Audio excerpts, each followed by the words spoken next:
इन लोग को बम्बई गुजरात में ले जाके बेचा जा रहा है। ऐसे लोग हैं कि बहला फुसला के आपको नौकरी देंगे, लेकिन उनको गुलाम छत्तीसगढ़ के मार्केट में बेचा जा रहा है। काम दिलाने के नाम पर, नौकरी मजदूरी के नाम पर दिल्ली में बेचा जा रहा है, कलकत्ता में बेचा जा रहा है। ये आपके पत्रकार महोदय के द्वारा मैं बताना। गांडी प्रखंड के उदयपुर पंचायत के कोल्हरिया गांव में रविवार को कोल विजय दिवस के अवसर पर कोल समाज की सभा आयोजित की गई। सभा में समाज में फैली कुरीतियों को दूर करने, नशा मुक्त समाज बनाने और शिक्षा को बढ़ावा देने तथा अन्य विषयों पर जोर दिया गया। सभा में मुख्य रूप से कोल समाज के केंद्रीय अध्यक्ष उमानाथ कोल, केंद्रीय सचिव अनिल कोल सहित अन्य लोग उपस्थित थे। सभा को संबोधित करते हुए अध्यक्ष और केंद्रीय सचिव ने संयुक्त रूप से कहा कि सरकार ने कोल जाति को विकास से कोसों दूर रखा है।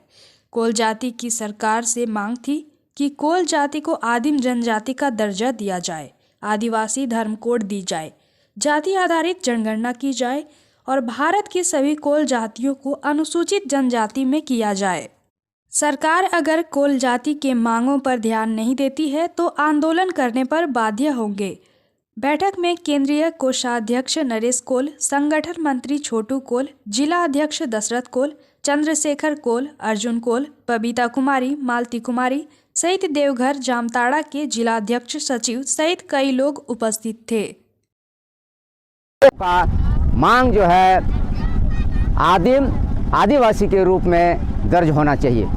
इसलिए हर वर्ष हम लोग सरकार को आगाह कर रहे हैं, उनको सूचना दे रहे हैं, बता रहे हैं, मांग कर रहे हैं कि हम लोग को अविलंब आदिवासी के सूची में आदिम जनजाति के रूप में हम लोग को दर्जा दिया जाए। इसलिए 8 जनवरी को हम लोग को दर्जा तो मिला, लेकिन शिक्षा में हम लोग पहले के जैसा आज भी अशिक्षित हैं। शिक्षा के दृष्टिकोण से, आर्थिक दृष्टिकोण से, राजनीतिक दृष्टिकोण से, नौकरी के दृष्टिकोण से हम लोग बहुत पिछड़े हुए हैं। इसलिए सरकार से हम लोगों का मांग है कि सबसे पहले आदिवासी के रूप में आदिम जाति का दर्जा दिया जाए और जितना भी सुविधा पूर्व जिन आदिवासी को दर्जा मिल चुका है वो लोग बहुत आगे बढ़ चुके हैं, पढ़ने में, लिखने में और राजनीति में और नौकरी चाकरी में सब आगे बढ़े हैं। इसलिए हम लोगों को यही मांग है कि आदिम जनजाति का दर्जा दिया जाए और सारा सुविधा हम लोग को दिया जाए, शिक्षा के दृष्टिकोण से, आर्थिक दृष्टिकोण से, राजनीतिक दृष्टिकोण से। ये हम लोगों को मांग है। इसलिए प्रत्येक साल हम लोग धरना दे करके, सम्मेलन करके सूचना देते रहते हैं केंद्र सरकार को। यदि केंद्र सरकार हम लोग को मांग को पूरा नहीं करती है तो हम लोग बाध्य हो जाएंगे, सरकार की चक्का जाम कर देंगे, भारत सरकार की चक्का जाम कर देंगे। इसलिए हम लोग पहले उनको सूचना दे रहे हैं, संविधानिक तौर तरीका से हम लोग आगे बढ़ रहे हैं, लेकिन हम लोग को लाचार मत कर दे जो पुनः हम लोगों को कोल विद्रोह करना पड़े। जिस तरह अंग्रेज के साथ बहुत तरह का अन्याय, अत्याचार, जुल्म हम लोग के ऊपर में हो रहा था, तो उनके साथ भी हम लोग को संघर्ष करना पड़ा था। 2 फरवरी 1832 में महान कोल विद्रोह हुआ था, जो लड़का कोल, सिंगराय कोल, बिंद्राय कोल, बुद्धू भगत, नारो जोको पन्नवा के नेतृत्व में। और हम लोग को जो मांग था वो मांग पूरा करने के लिए हमारी जितने भी माँ बहन थी, जितने भी हमारे पुरुष थे, सब शहीद हो गए, लाखों लाख शहीद हो गए। और अंग्रेज सरकार से हम लोग मनवा लिए थे कि हमारा मांग पूरा करो, कि हमारी ज़मीन किसी भी तरह से बिक्री नहीं होगी, ट्रांसफ़र नहीं होगी, और हम लोग को ग्राम सभा है, ग्राम सभा को मान्यता देना होगा। और आप इंग्लैंड में कानून बनाइएगा, आप दिल्ली में कानून बनाइएगा, वो कानून हम लोग नहीं मानेंगे। हमारा ग्राम सभा जो तय करेगी वही आपको मानना पड़ेगा। आपका कानून तभी मानेंगे जो हम लोगों का कोल जनजाति का, आदिवासी का देखेंगे, उसमें सुविधा है, उसमें लाभ है, तब आपको योजना हम गांव में आने देंगे और नहीं आने देंगे। तो उसके हमारे कोल विद्रोह के चलते मांग पूरा हुआ, जिसके जो हम लोगों का आरक्षण के रूप में CNT एक्ट है, संथाल विद्रोह हुआ, SPT एक्ट है, 5वीं अनुसूची है, 6ठी अनुसूची है, जनजाति सलाहकार परिषद है, लेकिन आज तक सरकार कभी भी इस ओर उनका ध्यान नहीं गया और जैसे कि तैसे हमारा हो गया।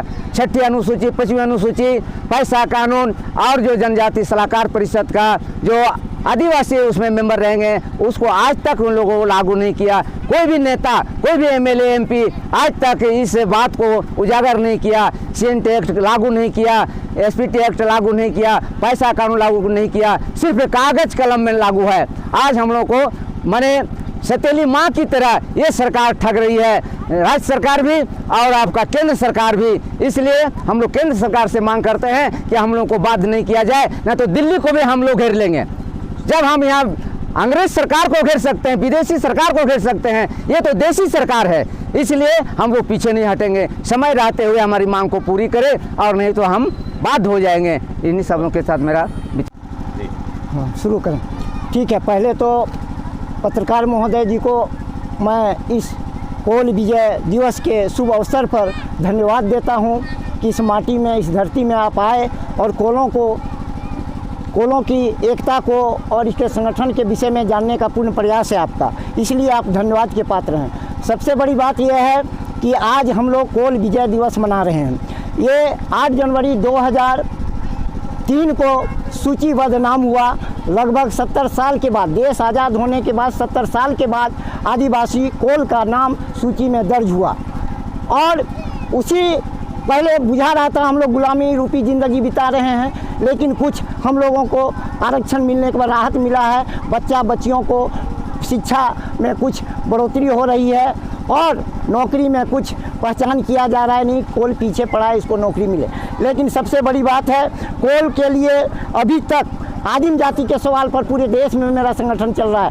दूसरी बात है कि हम चाहते हैं शिक्षा का विस्तार हो, कोलों के बीच में शिक्षा हो। आदिम रूपी ज़िंदगी बिता रहा है, जिस मतलब पानी में, तालाब में कोल लोग पानी पी रहे हैं, आज वहाँ पर सूअर बकरी भी पानी पी रहा है। ये स्थिति है, विकास का योजना वहाँ तक नहीं पहुँचा है। इसकी बात हम लोग सरकार को पत्रकार महोदय के द्वारा जनाना चाहते हैं। तीसरी बात है कि शिक्षा और नशा मुक्त समाज बनना चाहिए, सरकार को इसमें देखना चाहिए। लेकिन हमारे बीच, हमारे गाँवों में, आदिवासी गाँवों में ठेकेदार, रंगदार लोग, ये आज तो इलेक्शन के समय, इलेक्शन के समय दारू मुर्गा पैसा में हमारे लोगों को भड़काया जाता है, खरीदा जाता है और इनको अपने अधिकार से रोका जाता है। जो डॉक्टर भीमराव अंबेडकर साहब हमको जो संवैधानिक अधिकार दिया है, शिक्षा का अधिकार, संपत्ति रखने का अधिकार, जमीन रखने का अधिकार, लेकिन हम उससे वंचित नहीं हो पा रहे हैं क्योंकि हम कमज़ोर लोग हैं। अभी भी सरकार से आशा करते हैं, विनती करते हैं कि कोल जाति को आप देखिए, इसकी स्थिति को देखिए, और नहीं तो देश आज़ाद होने के बाद भी ये गुलाम रूपी ज़िंदगी बिता रहे हैं। आज भी दतवन पत्ता करने के लिए लाचार मजदूर हैं, आज भी सड़क में काम करने के लिए मजदूर लोग हैं, आज भी कोयला के खान में माताएं बहनें खट रही है, कमा रही है, लेकिन इसका अच्छा शरीर पर अच्छा तेल नहीं है, माथा में अच्छा साबुन नहीं है, अच्छा खाने के लिए भोजन नहीं है। इसलिए इन लोगों का बहुत ही दर्दनाक स्थिति है। और सबसे बड़ी मांग हम लोग ये करते हैं कि आदिवासी को धर्म कोड मिलना चाहिए, ये सबसे बड़ा मांग है। और जाति आधारित जनगणना होना चाहिए।